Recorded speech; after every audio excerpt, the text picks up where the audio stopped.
Dans le cadre du projet Altogel, une conférence sur la gestion du risque gel a été organisée. Nous vous proposons un extrait de cette conférence qui présente la méthode de lutte par réchauffement de l'air. Alors, par le chauffage. Je me souviens, dans des pêchers, d'allumer avec ce truc à fioul les chaufferettes sur lesquelles après on mettait une cheminée par-dessus. Le matin, on était noir. Et c'était quelque chose qui est venu de Champagne chez nous. C'est les gens de Champagne qui nous ont expliqué comment ça marchait. On avait remarqué que quand on faisait des mesures de température, et à l'époque c'était les thermomètres à alcool qu'on posait à des endroits, quand on avait le thermomètre au-dessus, il était à 25, alors que derrière, il refroidissait très vite. Donc pour moi, par convection naturelle, je savais que l'énergie montait au-dessus, là, et ensuite aspirait les côtés.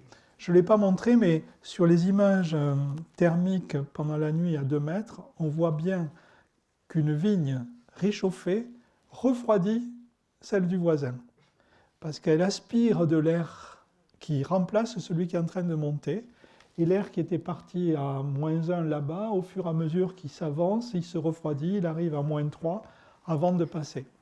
Donc, quand vous mettez un système comme ça, si vous voulez rester copain avec les voisins ou les voisines, mettez une haie pour que l'air qui est parti par convection au-dessus du chauffage soit de l'air qui vienne de 2-3 mètres de haut et pas de l'air au ras du sol. D'ailleurs, pour vous, ça vous arrangera, puisque au lieu de prendre de l'air à -2, -3, surtout s'il y a une prairie, ce que vous disiez tout à l'heure, s'il y a une prairie ou une céréale, ça va être plus froid.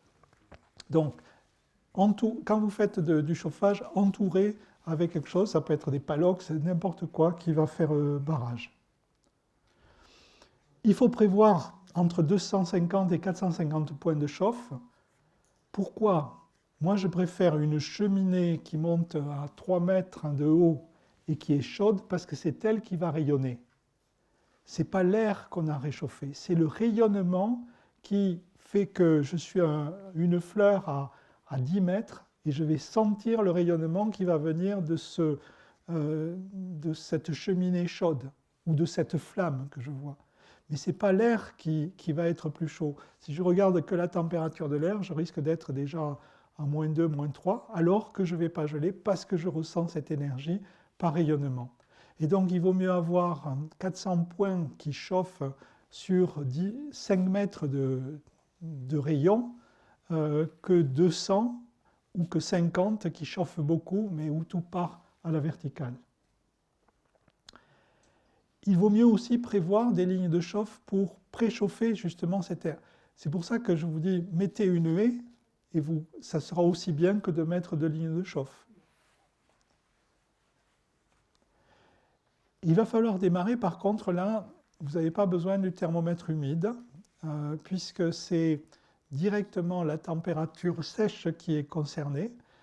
Alors, tout à fait un bémol quand même, s'il y a de la rosée qui s'est déjà développée, le fait de faire du brassage, et il n'y a pas de vent, le fait de brûler, ça va créer un mouvement, et il y aura forcément à des endroits de l'air plus sec qui va arriver sur des zones déjà mouillées, et vous risquez de provoquer en bordure ou chez le voisin du gel par évaporation. Mais en démarrant 1 degré au-dessus du seuil de sensibilité, on commence à allumer un rang sur 2 ou une chaufferette sur 2.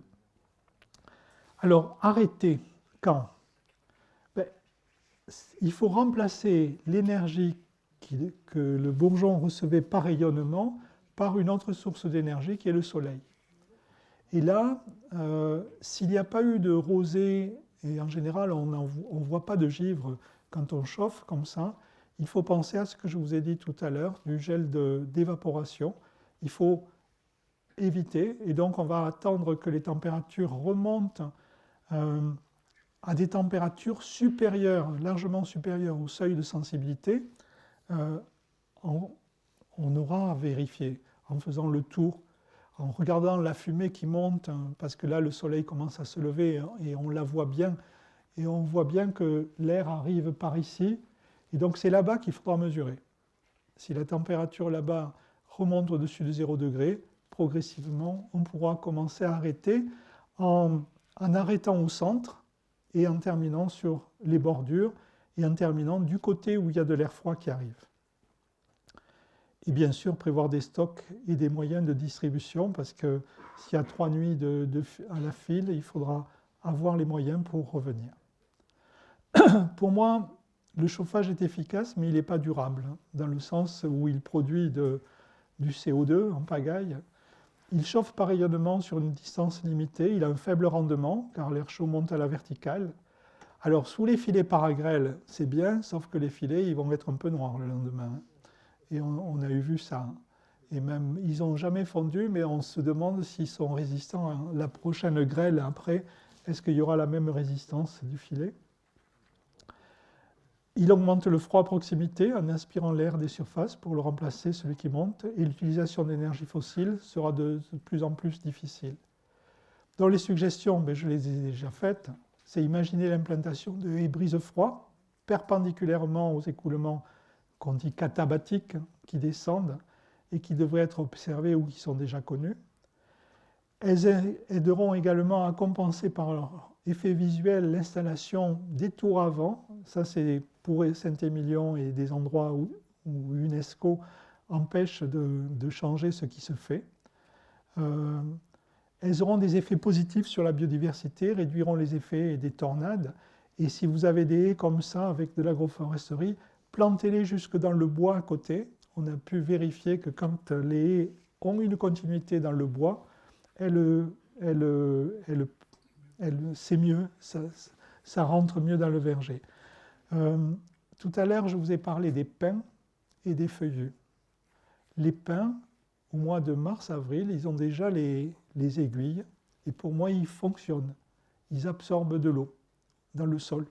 Donc le sol au pied d'un pin, ça séchera beaucoup plus vite qu'un feuillu qui n'a pas de feuilles, et où l'eau sera gardée.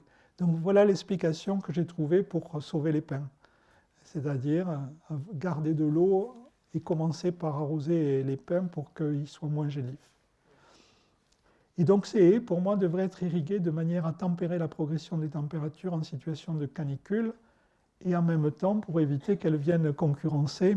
J'ai vu des racines comme ça de peupliers qui allaient dans les kiwis sur les premiers rangs. Je crois que j'ai terminé et je suis prêt à répondre à vos questions et à discuter.